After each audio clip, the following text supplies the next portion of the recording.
ini Bapak Ibu Saudara, saya mau mengajak kita untuk membaca firman Tuhan dalam Injil Matius pasal yang pertama. Injil Matius pasal yang pertama ayat 18 sampai dengan ayatnya yang ke-25.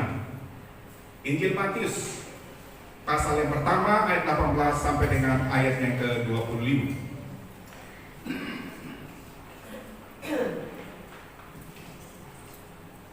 Tentang kelahiran Yesus Kristus.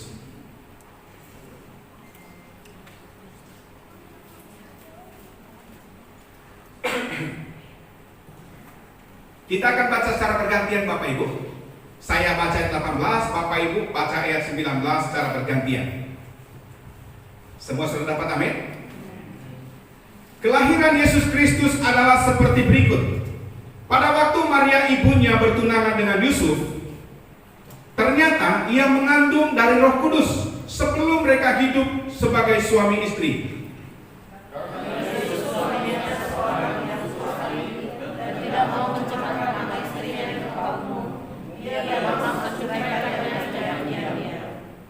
Tetapi ketika ia mempertimbangkan maksud itu, malaikat Tuhan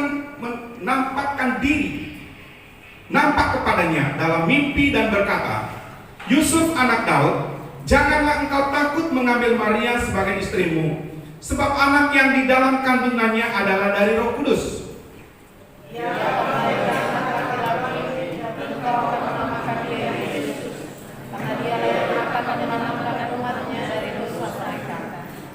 Hal itu terjadi supaya genaplah yang difirmankan Tuhan oleh Nabi.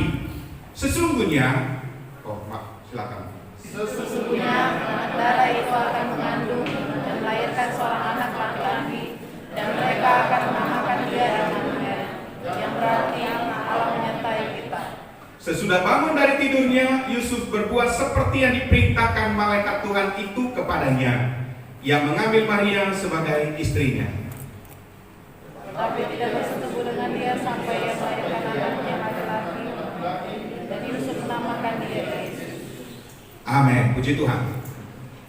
Judul khotbah yang saya sampaikan pada malam hari ini, Bapak Ibu Saudara, kelahiran Yesus Kristus merupakan peristiwa yang paling ajaib.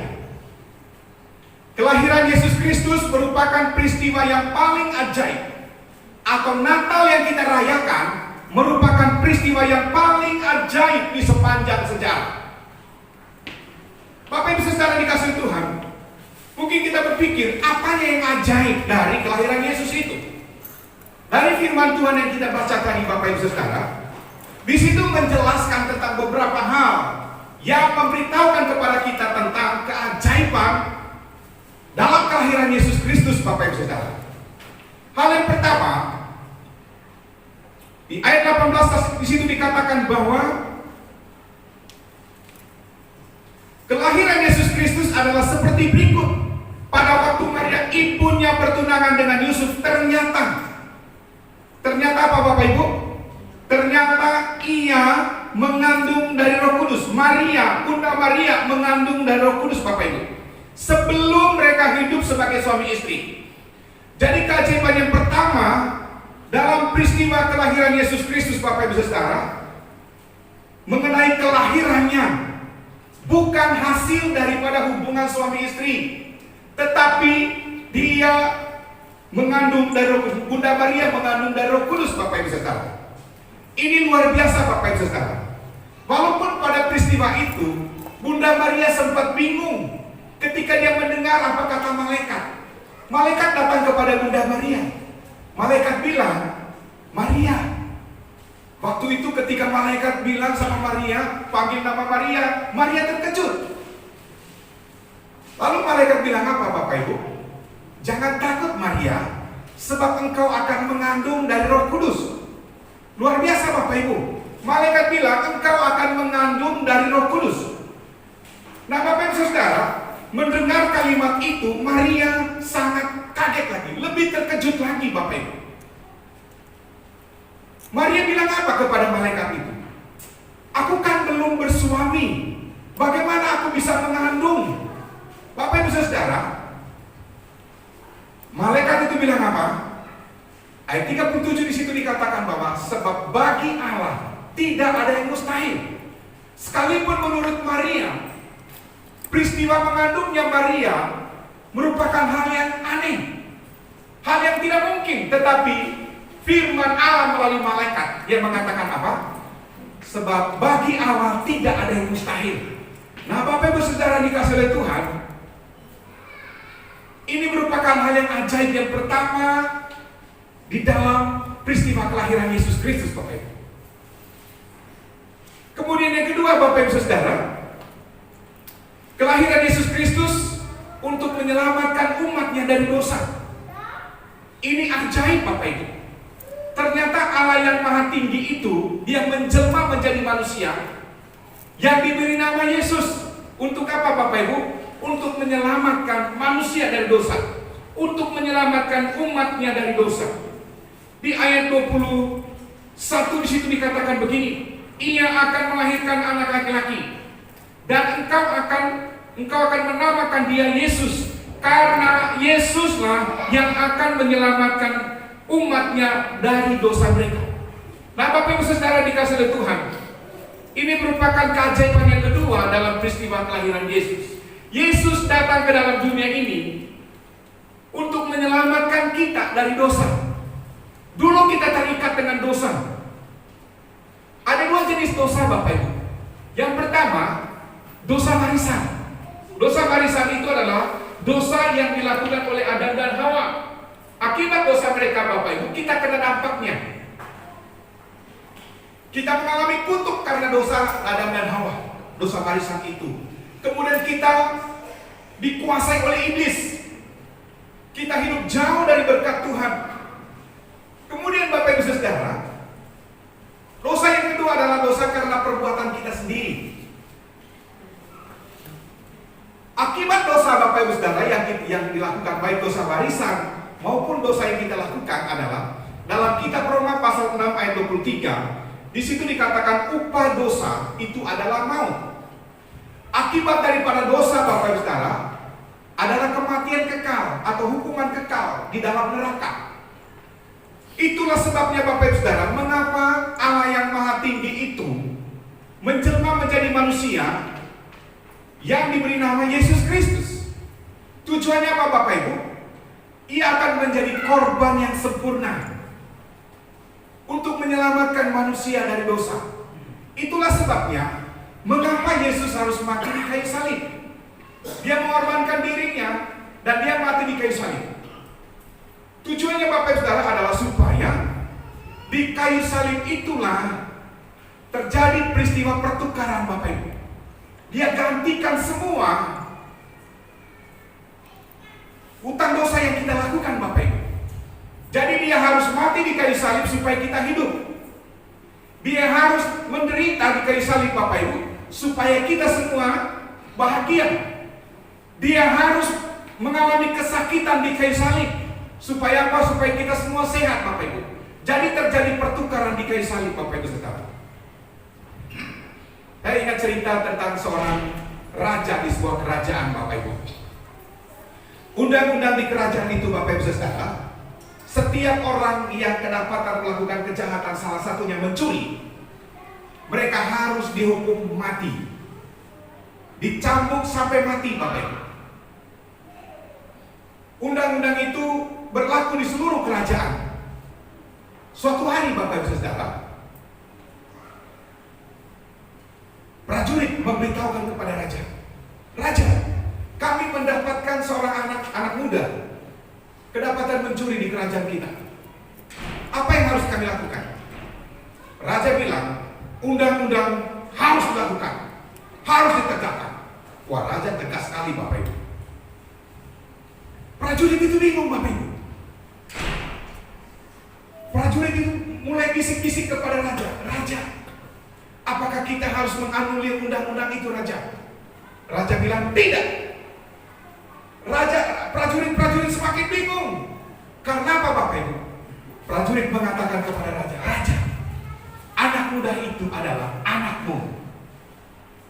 Raja kaget, Bapak Ibu. Tapi undang-undang harus ditegakkan. Lalu, Bapak Ibu Saudara, raja mengatakan kepada prajurit, "Undang-undang tetap dilaksanakan, harus ditegakkan. Siapapun yang melakukan pencurian Semakin bergetar prajurit itu Bapak Ibu. Karena yang melakukan pencurian itu adalah anak dari raja.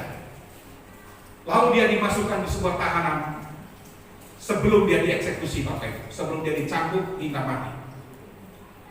Lalu Bapak Ibu Saudara, raja pergi melihat keadaan anaknya. Dia sudah memakai jubah untuk eksekusi Bapak Ibu. Biasanya orang-orang dihukum mati itu mereka diberikan jubah khusus sebelum mereka dieksekusi. Lalu Bapak Ibu Saudara, pada waktu raja memandang anaknya, betapa sedihnya raja itu. Sedih sekali hatinya. Tapi apa daya, undang-undang harus ditegakkan. Lalu Bapak Ibu Saudara, pada suatu malam, besoknya subuh anaknya itu harus dieksekusi. Raja memerintahkan kepada prajuritnya, buka sel tahanannya. Lalu Bapak Ibu Saudara, pada waktu prajurit membuka sel tahanan, raja membuka pakaian kebesaran dia. Kemudian dia suruh anaknya itu buka semua pakaian menjelang eksekusi itu Bapak Ibu. Lalu Bapak Ibu Saudara, raja memberikan pakaian kebesaran raja kepada anaknya. Kemudian pakaian yang dipakai anaknya itu untuk persiapan dieksekusi dipakaikan untuk oleh raja. Prajuritnya bingung, kenapa raja yang memakai jubah anaknya yang menjelang eksekusi itu? Raja tidak berbicara apa-apa Bapak Ibu. Dia mengambil jubah anaknya, kemudian jubah kebesaran raja dikenakan kepada anaknya. Lalu anaknya disuruh pergi. Raja menggantikan anaknya berada dalam sel itu. Pagi pada waktu subuh Bapak Ibu Saudara, pada waktu eksekusi dilaksanakan, raja diikat di tiang itu. Karena raja sudah menggantikan anaknya. Raja diikat di tiang itu, kemudian dia dicambuk sampai babak belur Bapak Ibu, sampai hancur dia punya tubuh. Lalu Bapak Ibu Saudara, anaknya yang berdiri di kejauhan itu dia mengintip bapaknya. Dia menangis hancur-hancuran karena bapaknya menderita karena dia dicambuk Bapak Ibu Saudara. Lalu dia datang kepada bapaknya, "Papi, ampuni Pak, ampuni anakku Papi. Gara-gara aku Papi dicambuk seperti ini." Dia bilang apa? Raja bilang apa? "Anakku, sudah selesai. Hutang dosamu sudah ditanggung kepada Papa." Lalu dia menghembuskan nafas terakhir. Bapaknya mati. Anaknya bebas dari tahanan Bapak Ibu. Anaknya tidak jadi dicambuk. Karena apa? Bapaknya mengambil alih hukuman dosa itu. Sampai bapaknya mati karena kejahatan anaknya. Bapak Ibu Saudara, itu adalah gambaran tentang bagaimana Yesus mengambil alih hukuman kita Bapak Ibu. Seharusnya kitalah yang harus dipakui kayu salib. Karena hukuman orang-orang Yahudi Bapak Ibu Saudara, setiap orang yang kedapatan melakukan kejahatan pemberontakan terhadap raja, mereka kepada penguasa kaisar Bapak Ibu Saudara, mereka harus dihukum mati. Mereka harus disalibkan. Seharusnya kita yang disalibkan Bapak Ibu, bukan Yesus. Yesus itu adalah manusia yang sempurna karena dia adalah Allah yang menjadi manusia. Tetapi karena untuk menyelamatkan manusia dari dosa, dia rela Bapak Ibu Saudara mengambil alih hukuman itu, menggantikan kita, sehingga kita tidak menderita dan kita mati di kayu salib dan mengalami hukuman kekal dalam neraka. Itulah salah satu keajaiban yang dilakukan oleh Tuhan Bapak Ibu dalam peristiwa Natal. Yesus rela mati supaya kita hidup. Yesus rela menderita sakit supaya kita sehat. Yesus rela menderita supaya kita bahagia. Yesus rela menjadi kutuk supaya kita diberkati Bapak Ibu. Terjadi pertukaran itu di kayu salib Bapak Ibu. Itulah sebabnya supaya kita bersyukur. Kalau kita paham tentang ini, kita akan menjadi semakin cinta kepada Yesus, semakin sayang kepada Yesus, karena tidak ada seperti Yesus Bapak Ibu Saudara. Tidak ada. Yesus satu-satunya Tuhan dan Juru Selamat bagi manusia Bapak Ibu. Tidak ada yang lain. Kemudian Bapak Ibu Saudara, keajaiban yang ketiga dalam peristiwa Natal, adalah kelahiran Yesus Kristus itu untuk menggenapi nubuatan di dalam Alkitab, Bapak Ibu. Nubuat yang sudah tertulis di dalam Perjanjian Lama, Bapak Ibu Saudara, digenapi di dalam diri Yesus.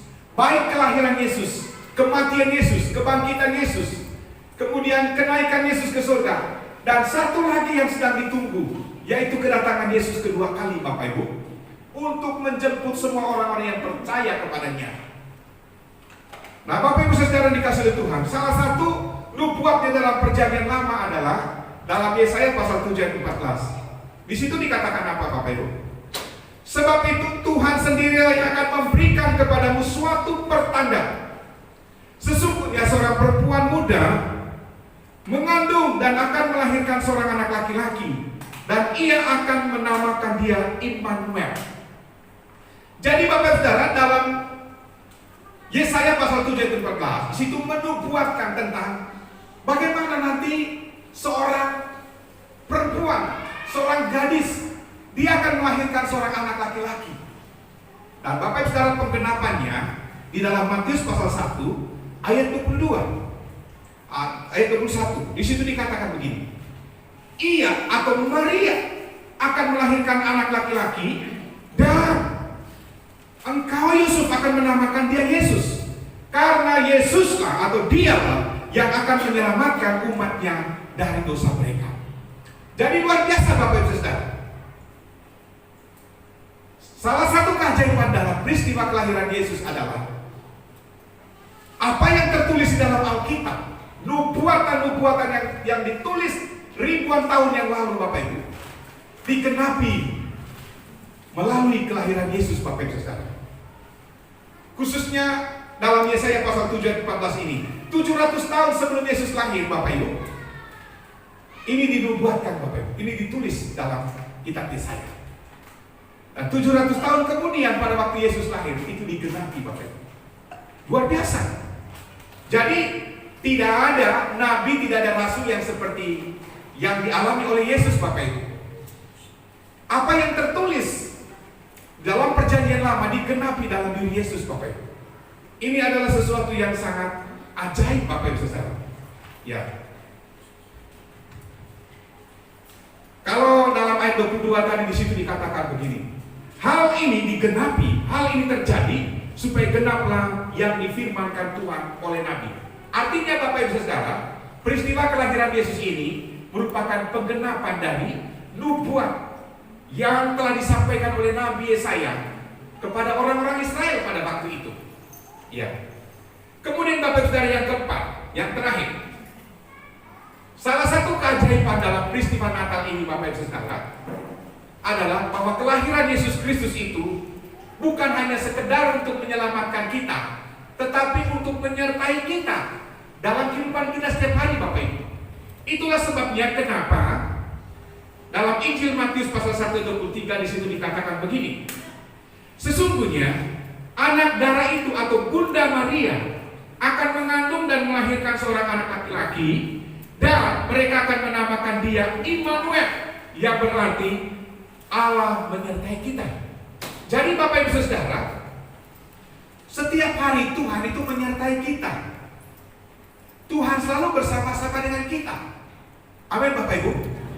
Percayakah Bapak Ibu bahwa setiap hari Tuhan menyertai kita? Tuhan selalu bersama dengan kita. Ibrani 13 ayat 5 bagian B di situ dikatakan begini. Aku sekali-kali tidak meninggalkan kamu. Aku sekali-kali tidak membiarkan kamu. Artinya Bapak Ibu Saudara, apa yang dijanjikan oleh Tuhan mengenai kedatangan Yesus ini ke dalam dunia adalah salah satunya untuk menyertai kita. Bahwa setiap hari kita selalu disertai oleh Tuhan.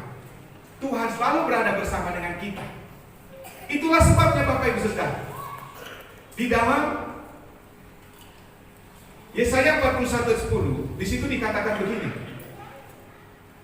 Janganlah takut, sebab aku menyertai engkau. Janganlah bimbang, sebab aku ini Allahmu.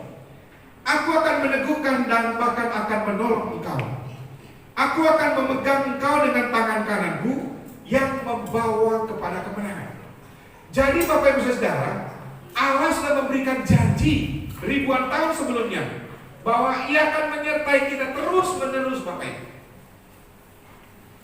Sekarang yang harus kita lakukan adalah, mari kita percaya sungguh-sungguh terhadap janji yang sudah disampaikan oleh Tuhan kepada kita. Supaya apa, Bapak Ibu Saudara? Supaya kita tidak lagi hidup di dalam kekhawatiran, kita tidak lagi hidup di dalam ketakutan, Bapak Ibu. Yang membuat kita hidup dalam ketakutan dan kekhawatiran adalah karena kita hanya mendengar apa kata Tuhan, tetapi kita tidak mau melakukannya. Itu sebabnya, Bapak Ibu Saudara, melalui firman Tuhan yang kita dengar ini, Tuhan mengingatkan kepada kita, percayalah sungguh-sungguh kepada Tuhan. Amin. Percayalah sungguh-sungguh kepada Yesus. Kemudian beribadahlah kepada Tuhan dengan sungguh-sungguh. Layanilah Tuhan dengan sungguh-sungguh, Bapak Ibu Saudara. Amin. Dan jangan takut lagi. Jangan khawatir lagi tentang apapun juga, karena Allah selalu bersama dengan kita. Jadi Bapak Ibu Saudara dikasih oleh Tuhan, ini adalah pesan Natal untuk kita pada malam hari ini, bahwa kelahiran Yesus Kristus yang kita rayakan di bulan Desember ini merupakan peristiwa yang sangat ajaib di sepanjang sejarah sampai detik ini, Bapak Ibu Saudara. Tidak ada yang seperti Yesus. Dia adalah Allah yang maha tinggi, yang menjelma menjadi manusia, Bapak Ibu. Dan Alkitab berkata bahwa dia diberi nama Yesus Kristus. Jadi yang kita sembah itu bukan manusia, Bapak Ibu. Dia adalah Allah yang maha tinggi, yang menjelma menjadi manusia. Supaya manusia itu mengerti, memahami tentang Allah. Manusia itu mengenal Allah. Salah satu contoh konkretnya begini, Bapak Ibu. Kalau saya mau berbicara kepada semut, ya, saya mau beritahu kepada semut, semut, kalau kamu lewat situ, kamu akan mati semuanya. Semut nggak tahu kan, Bapak Ibu? Adakah di antara kita yang bisa bicara kepada semut, ya? Nggak ada, ya? Kalau Pak Jong bisa nggak, Pak Jong? Nah, Bapak Ibu Saudara, supaya semut bisa mengerti apa yang saya maksudkan, saya harus berubah menjadi semut.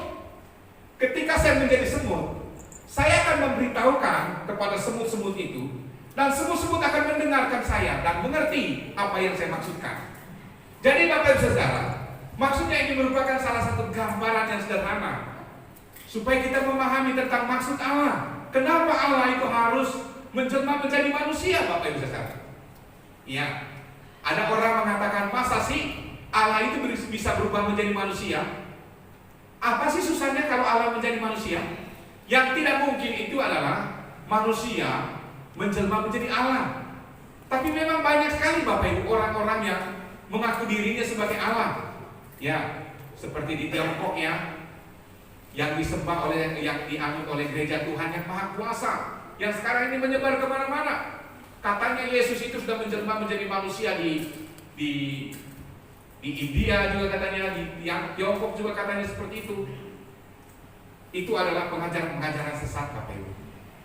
Yang benar adalah bahwa Yesus Kristus itu adalah satu-satunya Allah yang benar. Yesus Kristus itu adalah satu-satunya Tuhan yang benar, yang layak untuk dipuji dan disembah. Mari kita berdoa, Bapak.